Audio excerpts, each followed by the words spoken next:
that art fight is over, I've been feeling a lot of nostalgia and appreciation directed towards other people's characters. So today I'm going to tell you way too much information about my special little guys. That's it, that's the video. As the title suggests, they are all based on the Pokemon franchise. I promise, I like Pokemon a normal amount. Please, I'm normal. Okay, so first up, we have Mako. They are a non-binary college student from the Galarian region, and they are studying marine Pokemon biology. As the Galarian region is based off of England, I imagine they have a bit of a British accent. Their Pokemon companion is a Sobble named Blueberry, who is constantly wet, constantly shaking, and constantly on the brink of tears. That is a trait it has in common with its trainer. Mako is a timid, apologetic person. They're very smart, but terrified of taking up space. What they really need is some affirmation and maybe a call from their mom. They've told her they aren't scared of moving out for college, but that's a lie, and every day they're terrified. Pokemon marine biology is a fascinating thing to study. There are tons of cool facts. For instance, Gyarados will intentionally consume Magikarp to prevent more Gyarados from spawning and taking up their hunting grounds. That is not canonical. I made it the fuck up. The specific design inspiration for Mako was brunette Armin Arlert, but their personality is based on how I acted in 2020. Next up, TJ. TJ is everything Mako isn't. He's a fucking dumbass, dumb fuck himbo idiot boy with the confidence of a king. He's on the Pewter City soccer team back in Kanto, and after accidentally kicking a ball down a quarry and stupidly jumping in to find it, he met a Cubone. The Cubone, named CJ, quickly became his best friend, as he swore to help the little buddy overcome his grief through manly bonding.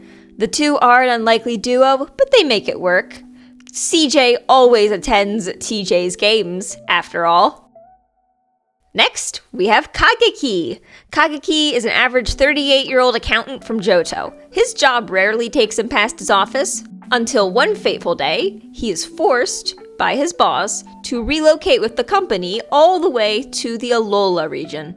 Luckily, however, Kageki's elderly uncle has a beach house in the area, and he offered Kageki to stay there as long as he could take care of all the Pokemon that currently resided within it.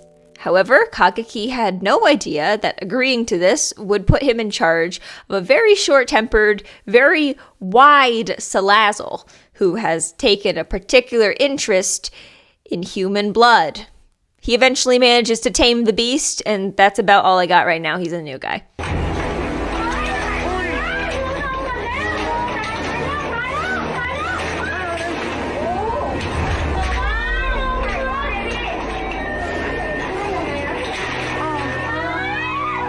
Elise and Roger Fan. Elise and Roger Fan are two sides of the same coin. They're siblings born in Kanto. The older brother, Roger, chose a Charmander as his starter, and went on to be a popular trainer and eventually the CEO of a renowned caffeinated beverage company called Fantasy Drinks. Think of them as the Pokemon equivalent of Monster. His Charizard's name is Pyromania, and she's unusually large for her species, capable of carrying him on her back for hours at a time, even crossing oceans. She's a proud, dignified beast that listens to him and only him. His sister, Elise, is a slacker. 2 years younger, she chose a Bulbasaur for her starter. Roger remembers their childhood together fondly, just him and his little sister bonding together. However, Elise vividly remembers Pyromania gleefully chasing her poor Bulbasaur, threatening to set it on fire, all while Roger restrained her and laughed in her ear. She's still kinda salty about that.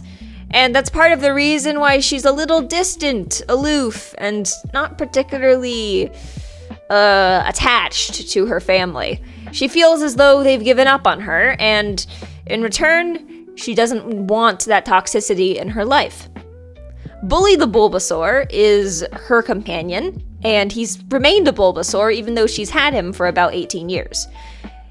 He is technically neglected, though it's not really her fault. They're both in a state of stagnation.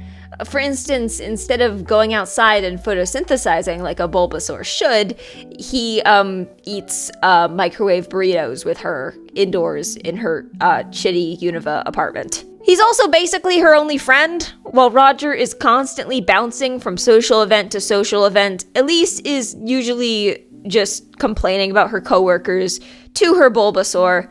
Her favorite show is It's Always Sunny in Mombasa City. Oh, right, also, Elle's job. She works as the manager of a Pokemart all the way in Castelia Unova, where some interesting things start to happen. If you want to learn more about her and her brother, stay tuned. Next, we have Bailey. Bailey is a simple character. She's a beige mom. Growing up in a hoarder's house, she promised everything she owned from now on would be spotless, aesthetic, and perfect. I'll just read out loud some of the fake tweets I made for her. Eevee is the perfect Pokemon for an aesthetically appealing household. Dinner. Cozy baby. I splurged. Belle got 3 new toys. My spoiled princess. This is what peace looks like.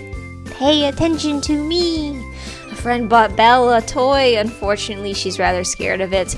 I knew she was a minimalism girly at heart. Such a stylish girl. The cream really brings out the sandy off-white of her fur. You can make fun of her all you want, and honestly, she was meant to be a bit of a parody, but she's grown on me.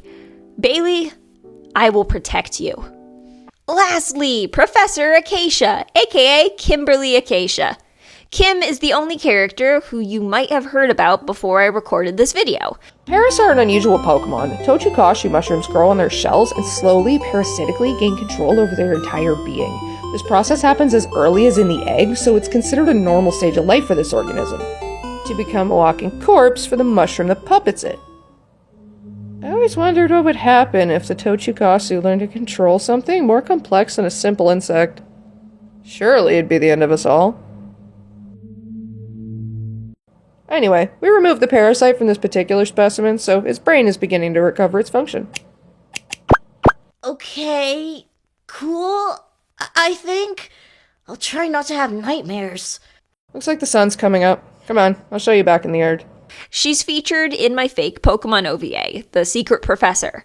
It's a short, somewhat animated story where a young trainer learns a valuable lesson about treating all beings with respect. Acacia guides him on this journey by forcing him to do manual labor and only slightly traumatizing him in the process. She is in her mid-40s and works out of a hidden laboratory in the wilderness of Kanto.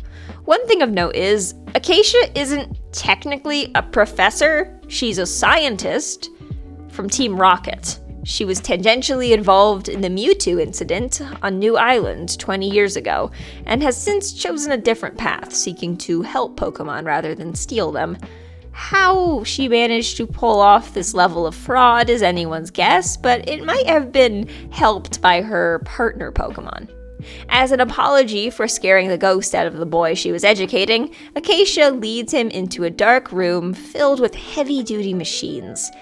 She clicks a few buttons, turns a key, and reveals the beating heart of the laboratory. The reason she even went down this path in the first place. It was to protect the life form known as Mew 1.7. A creature with barely a crumb of Mew's power, a failed Mewtwo clone, a half-melted jelly cat fetus Pokemon, Mew 1.7 has remained alive for 20 years thanks to her care. However, Acacia isn't safe. Her continuous exposure to dangerous Pokemon, abnormalities, and radioactive substances has made her incredibly ill, terminally so. She collapses several times a week, laying motionless and barely breathing on the floor of her lab, as she is revived a few hours later by Mew 1.7's channeled power. It's a dreadful existence. Also, she mostly eats ramen and candy bars from a local Pokemart. There's one bit in the episode where she chases a few pills down with an energy drink. It's a good episode. I'm sad more people haven't seen it. Please go see it. Please. And so, yeah, there's that. My Pokemon characters. If you have any questions about them, feel free to ask. And if you have any Pokemon characters, feel free to tell me all about them. Yeah. Have a great day. Thanks for listening.